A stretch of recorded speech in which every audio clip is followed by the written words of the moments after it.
This podcast is a collaboration between Costard and Touchstone Productions and the Dads from the Crypt podcast. The Donor is the absolutely true story about ordinary people who went looking for their health gene, but instead learned a family secret that they were the product of a sperm donation. The Donor, a modern horror story. Do you really know who you are?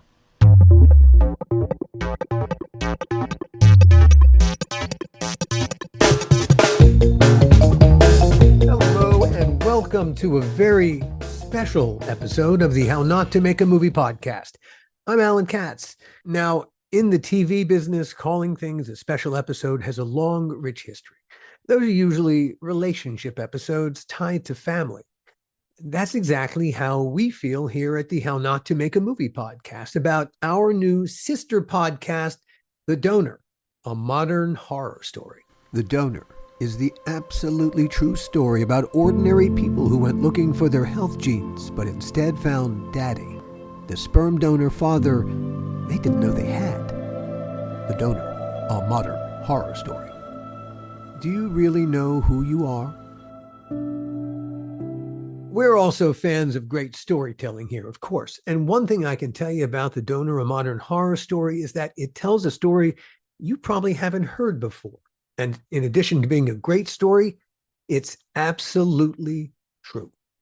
It's about a guy named Hal who worked his way through medical school in the mid-1980s as an anonymous sperm donor.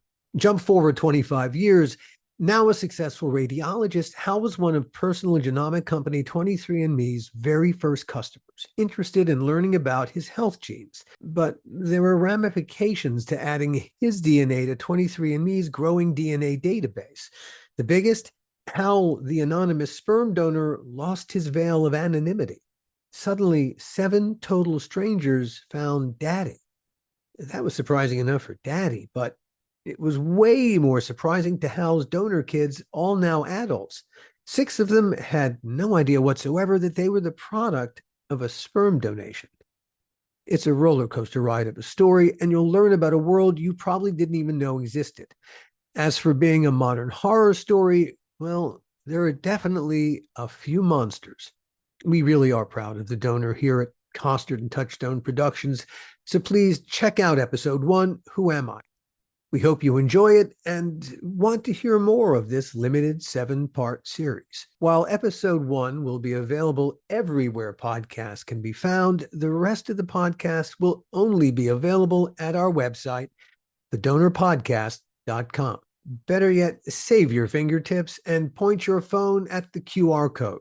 For those of you who like to catch this podcast on our YouTube channel, well, the visuals for this won't be terribly exciting because it really is a pure podcast. But listen in and we think you'll enjoy a great story. Here's episode 1 of The Donor, a modern horror story, Who Am I? For your listening pleasure.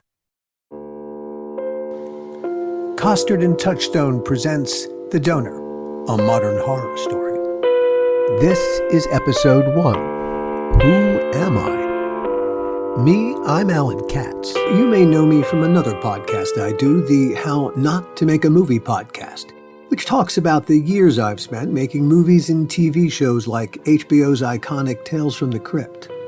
The fact that I tell stories for a living, that's relevant to this story.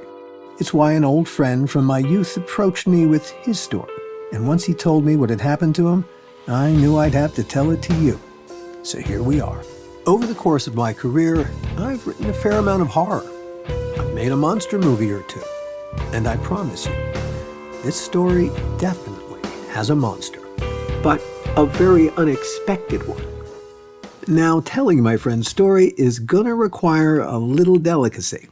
It's about some pretty personal stuff. In fact, it's about the most personal stuff we have, our DNA. This is a story about secrets, too, and what happens when secrets stop being secret.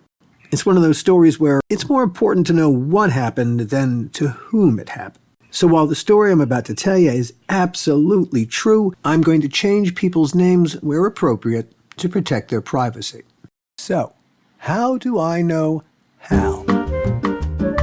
I grew up in the 60s and 70s in an upper-middle-class Jewish suburb of Baltimore, Maryland.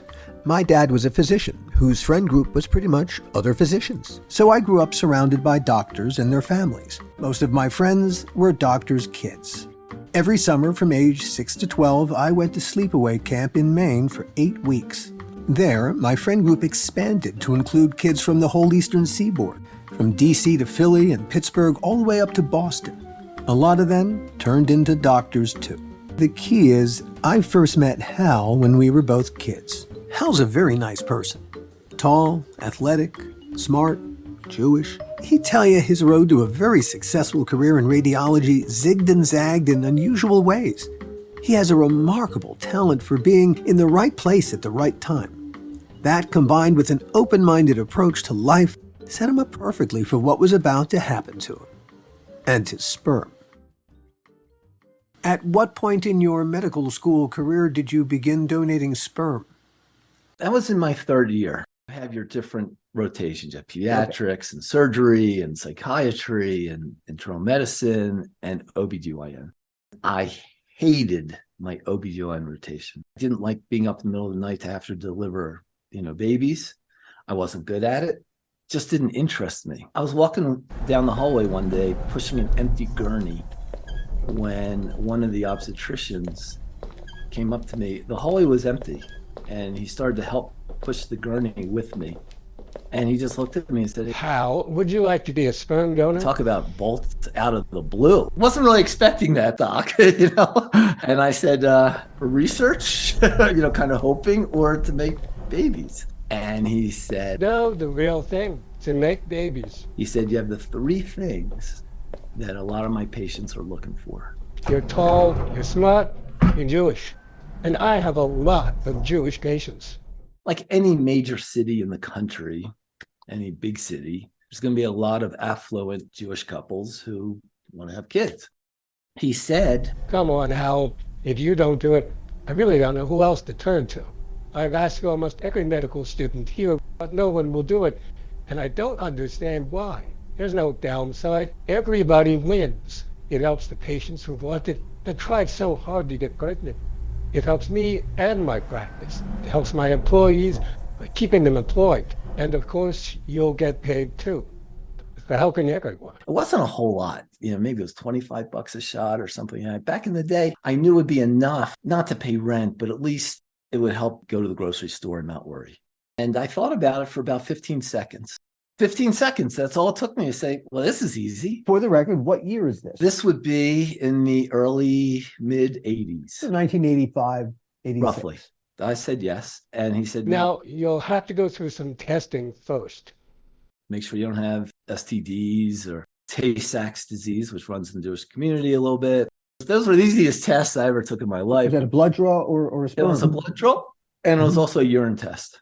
So you still haven't cranked it up for action yet? No. The secretary calls me up and she says, "I need you Monday, Wednesday, Friday of this week, Tuesday, Thursday, Saturday the following week, and then I'll call you with the rest of your schedule." I thought, wow, that they weren't kidding around, that they have a lot of patients. Now, it so happened that my girlfriend at the time was a bank teller who worked like a block from his office. She would take the sample in the morning while it was fresh. And at the end of the week, she'd bring home a roll of $20 bills. She became the bag lady. This went on for nearly a year and a half. Every other day, more or less. Pretty much. I mean, there were some lulls, obviously here and there, at times where I'd be out of town or whatever. But more or less for a year and a half, at least twice a week, I was donating.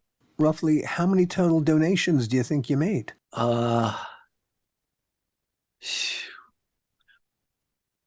At least 120 to 150, I would say, somewhere in that range.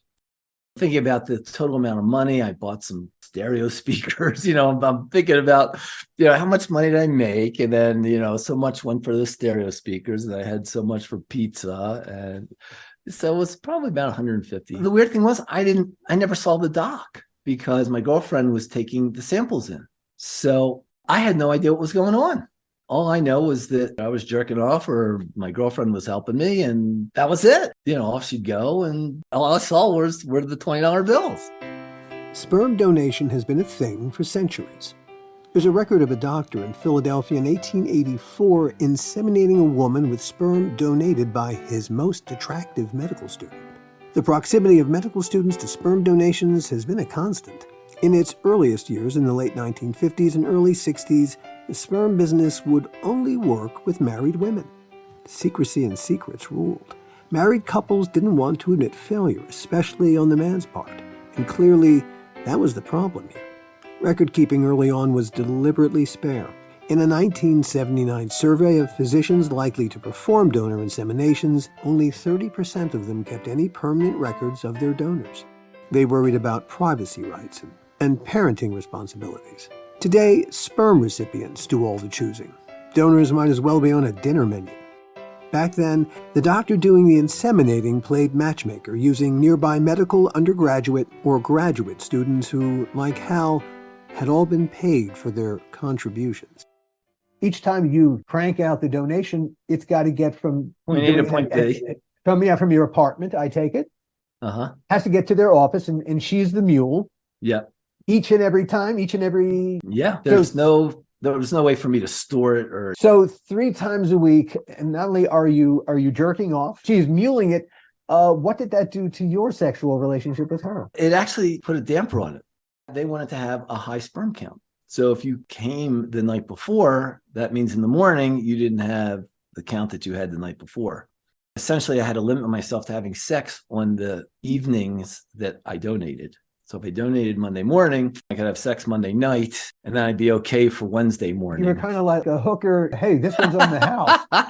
Did you ever contemplate ways to help what you were doing via diet? I'll tell you, I didn't take it that seriously. Med school is pretty demanding. I was busy doing everything that a medical student does. There wasn't a lot of time to research anything anyway. I was busy trying to pass exams, studying and whatever. It became like a job. It was exactly that. It was just a job. The funny thing was, while I was doing it, I wasn't even curious. It never once entered my mind until graduation what had happened. I never asked myself any of these questions.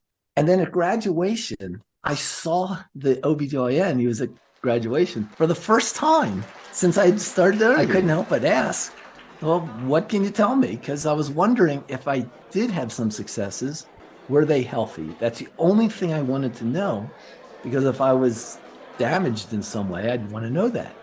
I asked him, are they healthy? Are there any, and are they healthy? And he said, you've got 2 healthy ones and 4 more that are on the way.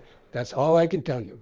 Holy shit. And this was how long into the process? I donated for about a year and a half, a year and a quarter, because after that, I was traveling, doing rotations around the country in different places. So this was really 2 years after I had started. That's when I saw him. At 2 years in, you were already aware of half a dozen successful donations. There were people walking around biologically related to you. Yeah. The funny thing is, I didn't think about it like that. It just didn't occur to me. I didn't care. That they were healthy was the only thing I needed to know. But my career didn't end at that point. Your donating career. Before I started my radiology residency, all the medical students, you have to do a year of internship. So Hal does a year of internship in another city. And at that hospital, another prestigious institution, Hal found another sperm donation program urgently in need of tall, smart Jewish donors just like him. And since being an intern paid for shit, Hal thought, what the hell? So he took things in hand again and went to work. But first, there were a couple of caveats. Here we have a limit, 6 pregnancies and you're done. They also said, by the way, we have to treat you for your plasma ureolytica, which I'd never heard of before. I said, what the hell is that? They said, oh, it's a bacteria. A huge percentage of the population carries it, particularly men. They're asymptomatic, but a small percentage of women who get this can become infertile. You tested positive for that. You'll have to take some doxycycline for a week or 2, and then you'll be fine. The funny thing about the doxycycline, I took it for the first time on an empty stomach, and on my way into work one day, I got so sick that I had to stop on the side of the highway and barf my brains out. And I was thinking, is it really worth it? I really want to be doing this. Because this is embarrassing at rush hour, having hundreds of cars passing me while I'm retching on the side of the road. I did my 6. They notified me, said, hey, You've done your 6, you're done. We don't want these kids to meet each other down the road. That's why we limit it to 6. When I finished that last one, I swear to God, I did not give it another thought. On July 25th, 1978, Louise Brown was born at Oldham General Hospital in Greater Manchester, England. Louise was the world's first baby conceived by IVF, in vitro fertilization. In vitro fertilization changed the fertilization game and business entirely. In a fetal heartbeat, fertility went from being a niche business into a significant part of how more and more people were actually becoming people. It was a dream job. And particularly when I looked at my classmates, some of whom would be bartenders working hours in the middle of the night to earn the same money that I'm earning in 2 minutes. I spent 4 years in a big city learning radiology, which was fun. I really enjoyed what I was learning. This is the doctor's kid in me poking his nose in. Among physicians, radiologists are unusual. Okay, special. To do their jobs correctly, they have to know at least a little about every other physician's territory, from obstetrics to sports medicine to orthopedic surgery. Another interesting factoid, most radiologists never see patients. Their input on our healthcare occurs between them and other physicians. Radiologists don't need to have a bedside manner. I was always awkward. I didn't really learn my way around the social world, how to chat with women, how to... You grew up with 2 brothers. 2 brothers, correct. You were the middle of Middle 3. one. Middle of 3. My parents split when I was a teenager. My mom actually left the house, so I was with my dad, my 2 brothers. Right. Obviously a very male-oriented house. I definitely learned some bad habits. What would you say those bad habits are? Or were? Were. I lacked the respect for women that I should have had, that I've certainly learned since then. I came out of my child rearing years lacking some fundamental knowledge. It left me very awkward in social situations. It wasn't like I was desperate, couldn't get a date kind of thing, but I couldn't date the women I wanted to date. You would think that I'm tall, I'm relatively smart, able to look at, great career potential. You would think it wouldn't be that hard to meet women that I wanted to go out with, but it was.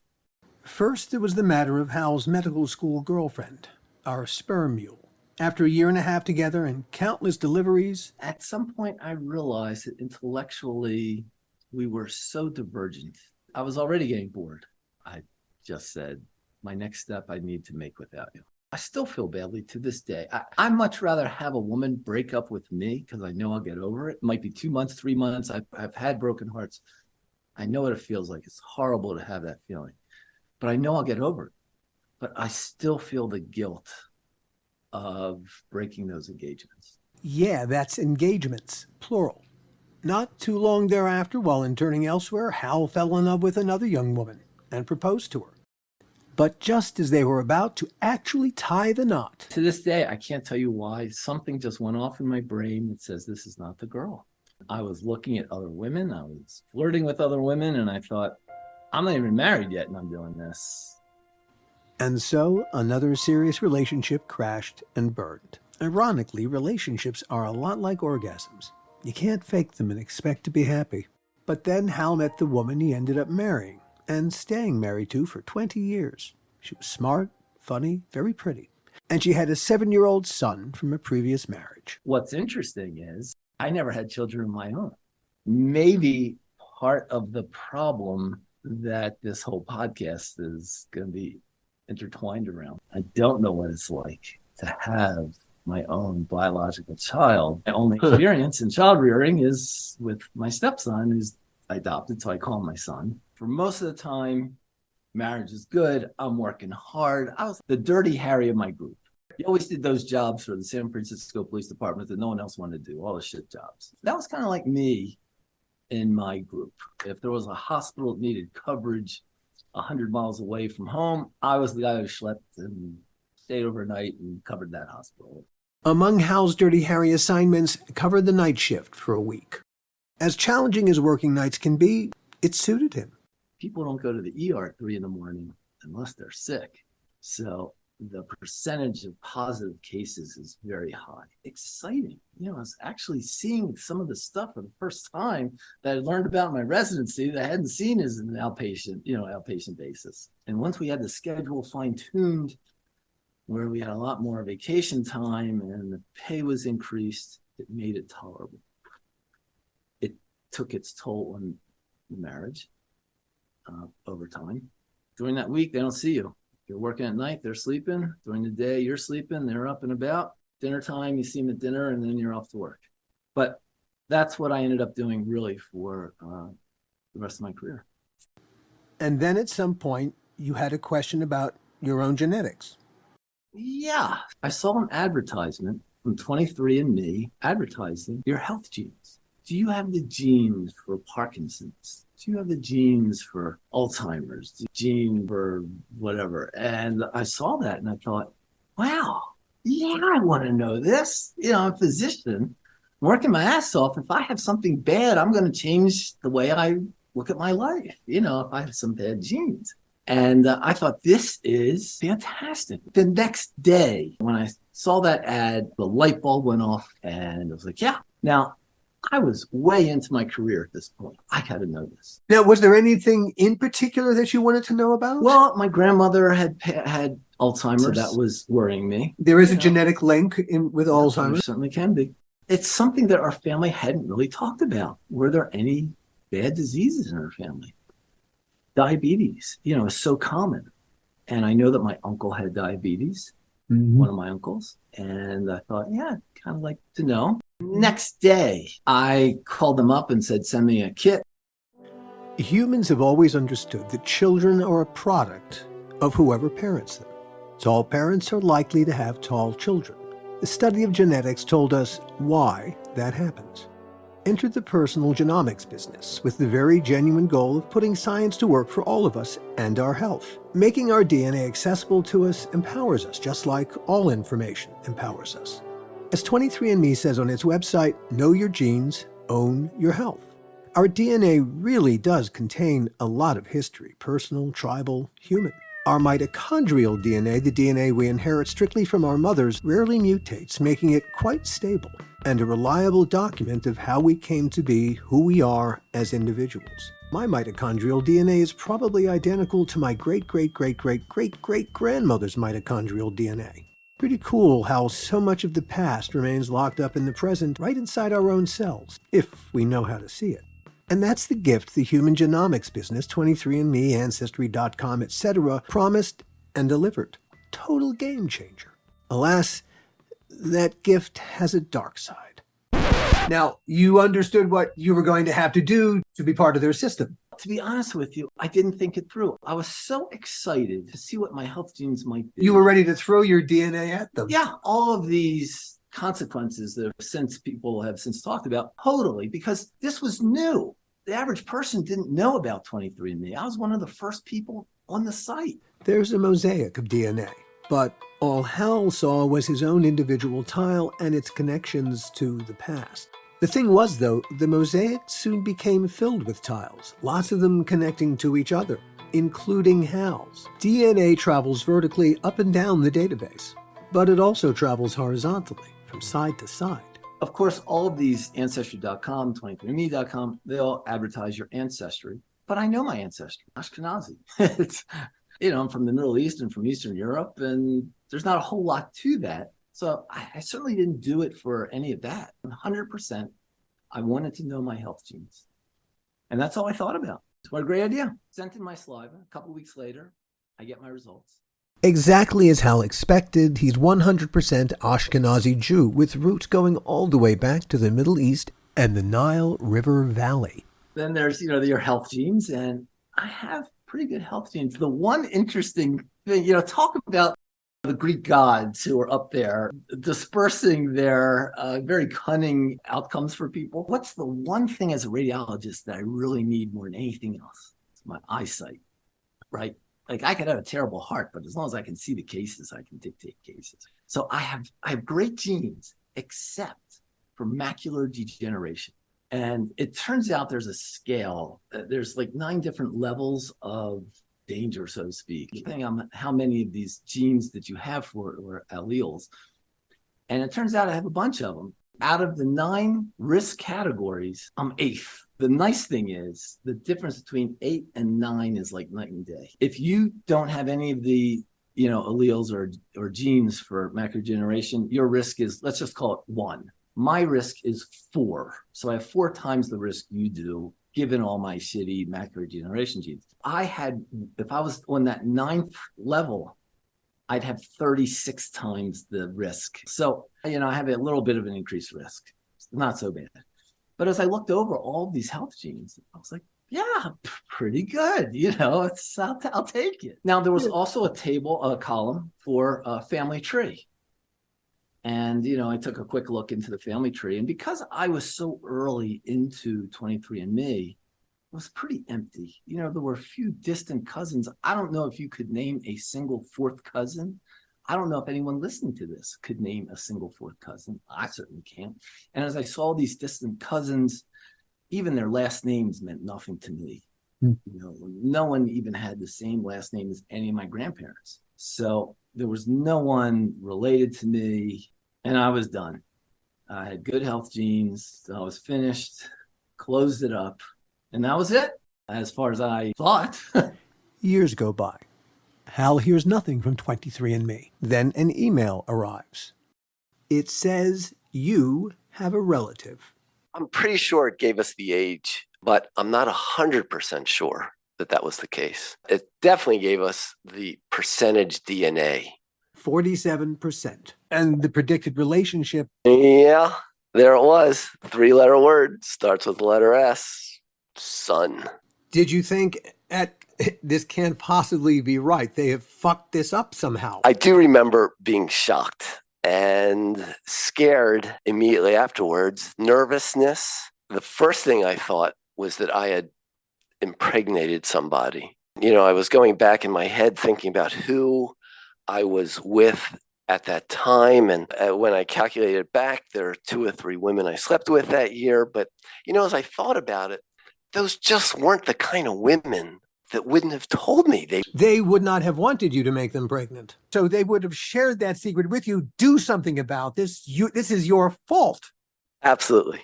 They would have told me right then and there. So for a few hours there, I'm laying in bed and I don't know what to make to this. Tossing and turning in bed. I can't fall asleep. You were married at the time, yes? Yeah, absolutely. I was married. Did you tell your wife? Nope. We already had some cracks in the marriage at this point. And I was thinking that had she found out about this, something significant like this from my past, where I had a biological son, particularly since she and I didn't have a biological son. Had you been trying? No. Why? No. Well, that's actually more of the story. It goes back to some of the difficulties of our marriage and early on realizing that I didn't want to have a child with this woman. Suddenly here I am and I've got this biological son. If I tell her about this, it's not going to help things. There was nothing to be gained by confiding in her. And then out of the blue, right before I finally fell asleep, the light bulb went off. I calculated back 3rd year med school and it finally dawned on me. This was one of the donor kids. The last thing you were told was how successful you were. Yes. And that anonymity was assured. And, after I realized that this was one of the donor kids, it didn't take long to hop to the next step, that there were others that were going to be showing up here.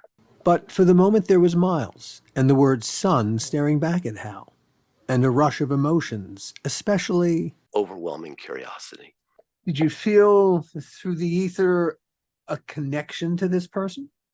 There was probably a part of me that was curious and felt a connection because I didn't have a child of my own. It's strange. Everything that's happening. Yeah, it's a piece of information, and then it's the response inside your head. It's a biochemical emotional response to a piece of information. Yeah. And, once you have this little piece of information, you can't get rid of it. You keep thinking about it. The notion of having a relationship with this person and that this person is a son and you are this person's father. And then you start thinking, wow, I might be able to have a relationship with this person. So the curiosity is eating you up. Oh, yeah, totally. Before Hal pulls the trigger, I want to give you some additional context on Hal and why suddenly this meant so much to him. Let's jump back in time to our sperm mule and to the very first time she and Hal went out. They went to the movies, saw Field of Dreams. In addition to being a huge Civil War buff, Hal loved playing baseball as a kid. He wanted to be a baseball player. In case you don't remember, the climax to Field of Dreams involves a father-son relationship and a simple game of catch. I didn't get a lot of opportunities to play catch with my dad because he was always so busy. And when that part of the movie came, the kid could play catch with his dad. Oh, Man, it hit me. I cried so hard I could not pull the car out of the parking lot. A decidedly, if you build it, they will come dynamic played inside Hal's head as he wrote that first tentative note to Miles. Hi, this is very interesting. I hope you contact me, son. Hal waits for a response with bated breath. It comes quickly. Hello, Hal. Of course, this is a bit shocking for me as well. As I'm quite confident of my birth parents, I don't know where to start. Holy shit. He didn't know at all. That was total news to Miles. And at that point, the information that Hal was his actual father had not yet computed. The bomb had only just begun to detonate inside Miles's head. He was actively resisting the new idea that the man he'd always thought of as his father was not his biological father. Now, I have to be a little delicate here because when Miles DM'd Hal back, he asked if Hal lived where his mom had lived and if certain surnames meant anything to Hal. Miles had racked his brain just like Hal had. He went for the most obvious explanation. If Hal was indeed his real father, Miles clearly thought, then it was because his mom had had an affair with Hal. To his credit, he was nice about it. He wasn't, overtly accusatory. Hal wrote back and gently tried to explain his connection to Miles's mom. Hi, Miles. So where do I start? I'm a 55-year-old radiologist. Let me assure you right off the bat, I do not know anyone by either of the names you mentioned from that time period. Frankly, I don't recall having a relationship with anyone other than my girlfriend at the time, but I did earn some extra money on the side as a sperm donor. I suggest at this point you think about where you wish to go with this. The next step may be to quietly ask your mother whether she ever participated in a fertility program. If so, perhaps you can find out where she was treated and where you were born. If she correctly identifies a location where she underwent treatment, I can confirm for you what we are both thinking at this point. I hope you won't mind telling me a little bit about yourself. I hope all is well. Hal. Hi, Hal. I originally submitted myself to 23andMe out of curiosity about my genetic health. I certainly didn't expect the surprises to come from the relative section. I'm positive this hasn't fully sunk in yet. All I can do is stagger on while I tell you about me and try to collect myself. My dad is an ophthalmologist and my mom is a nurse, now retired. By my understanding, they met while he was in his residency. I have not yet asked them about this. I've decided to wait until I'm home closer to Thanksgiving. Naturally, all this raises a few questions. I'm no longer certain about my relationship to my brother either. I'm not familiar with the level of anonymity in fertility treatment, but intentionally or otherwise, my middle name is Hal. I'm sure I'll have many, many more questions. At the moment, though, I'm most curious to know if you have any children of your own. I'm stunned, bewildered, but also delighted to make your acquaintance. And Hal responded. Hi, Miles. I've been staggering about a lot myself.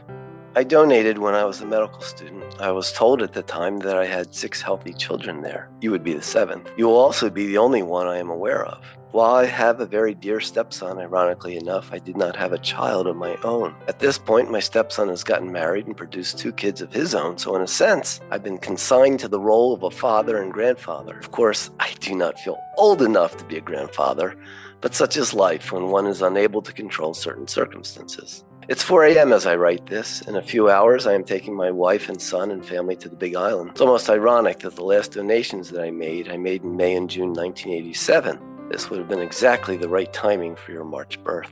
I remember before donating, they had me take a course of doxycycline to eliminate an ubiquitous bacteria called Uroliticum. The doxycycline made me nauseous on my way to work one morning, and if you can imagine this, I had to pull off on the side of the road in order to start wrenching my guts up right there on the shoulder. Gosh, there's so many stories to tell you. It's late and I really should try to get some sleep before my flight. Miles, thank you for writing back. I think some good will come of this. Here, Hal suggested they all figure out a way to rendezvous. Hal, Miles' mom, and Miles' dad. This is one of those very rare, warm, personal stories that always happen to other people. Stay in touch. I will try to write some more later. Obviously, I have many questions of my own. Hal. And so this odd little relationship, created by information, sputtered to life. Not unlike electricity sputtering Frankenstein's monster to life. Miles responded. I hope your travels with family have gone well. I imagine, like me, you've been taking time to settle into this new info. I really enjoyed hearing about that car ride. It's funny the things we remember. So you were told that there were 6 others out there. Wow. I'm shaking my head with a grin as I write this. Alas, said Miles, getting everyone together right then would be hard. He didn't poo-poo everyone getting together, but right then, when his family got together at that Thanksgiving, that's when Miles was going to drop the bomb on them. Perhaps the conversation will change things. It's hard to see into the future past that point. Maybe we can all make plans to meet somewhere next year. I hope all is well, Miles. By that point, it seemed Miles was beginning to see the possibilities. First, there was getting to know the man who actually donated half of who Miles was. But then there was this other world filled with half-siblings he never suspected he had. Miles was, as he put it, settling into this new info. But now the clock was running. There was going to be a D-Day. How would Miles' parents react to this piece of information that they never expected Miles to ever have? For his part, Hal was over the moon. There's literature and data that describe this relatively new phenomenon of sperm donor fathers connecting to their donor children for the first time. One sperm donor quoted in The Atlantic described it as feeling like coming out of the trees on the coast and suddenly seeing the ocean. It's a moment of awe. And that's how Hal was leaning. Hi, Miles. It was a great trip to the Big Island. We go almost once a year, usually to escape the winter for a week and attend a radiology conference. This year I slipped in a trip to accommodate the kids. I can't help but think that I was about your age when you were conceived. It's heartening to know you've turned out just fine. I'd love to be a fly on the wall when you have that discussion with your folks. Go easy on them. I'm quite sure it will be difficult all around. And then Hal went into a list of health gene-related issues that he felt Miles, being his genetic son, should know about. Mild hypercholesterolemia, incidence of diabetes, and unfortunate smatterings of colon, bladder, and prostate cancer. But otherwise... No significant Alzheimer's in my family tree as far as I know. My father and the Sibs all lived to at least 85. My mom and her sister are still going well at 80 and 84 respectively. Have a wonderful Thanksgiving. And yes, it would be wonderful to meet up sometime. Looking forward to it. All is well. Hal. Hal has a pretty good Thanksgiving with his family. And then December comes and goes without a word from Miles. Christmas comes and goes. New Year's comes and goes without a word from Miles. Were you getting apprehensive in any way? I mean, what did you think was going to happen? I really thought that his parents would be excited to have this opportunity to meet the guy that did this for them.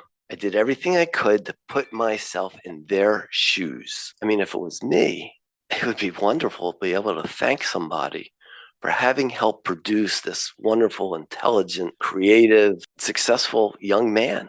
I really thought they would simply just say, thank you. Most of January came and went before, finally, Hal got a message from Miles. It had those first lines you write as a setup for bad news. Hey, Hal. I'm sorry I haven't been in touch for a while. I hope you had a good holiday. I did finally sit down and talk with my parents. It was difficult and really, really emotional. As expected, my dad took it especially hard. I think he was upset at not having had the chance to disclose it on his own terms. He thinks you violated ethical guidelines when you analyzed your genetics while knowing you were a sperm donor. Imagine that scene from Miles's dad's POV. You didn't go to a sperm donor because you wanted to, you went because you had to. There's literature and data that says some men in that position get quite hostile toward their sperm donors, even if they're family. So when I read his response, it was very chilling. Here it was, I was expecting this. Thank you. Instead, I'm getting, you have violated medical ethics, and I'm angry. I could easily see him lodging a complaint with the state licensing. And he knew who you were and where you were practicing. Like I said, I've never been investigated. Even 1 minute, you're just living your life. The next, you're being threatened. The process would have been draining. I would have had to hire an attorney, and it was scary. The truth was, Hal had a very real problem now. Back when he'd made his donations, he'd signed a contract. He'd given up all parental rights, and he'd agreed to maintain the boundaries of privacy. And now, having lost his privacy, his secret, and perhaps his relationship with Miles, Miles's dad began gunning for Hal, who he believed had broken far more than just his heart. Like that. Hal's strange new family had gotten even stranger on him. And Hal knew this was just the tip of the iceberg, an iceberg of staggering proportions made up of secrets. On the next episode of The Donor, a modern horror story, Hal tries to talk Miles' father off the ledge and out of threatening his medical license. Meanwhile, more of Hal's donor kids continue to sign on to 23andMe, mostly concerned with their health. Like Miles and Hal, they have no idea that they're about to learn something they might rather not know. See you next time. The Donor, a modern horror story, is a Costard and Touchstone production.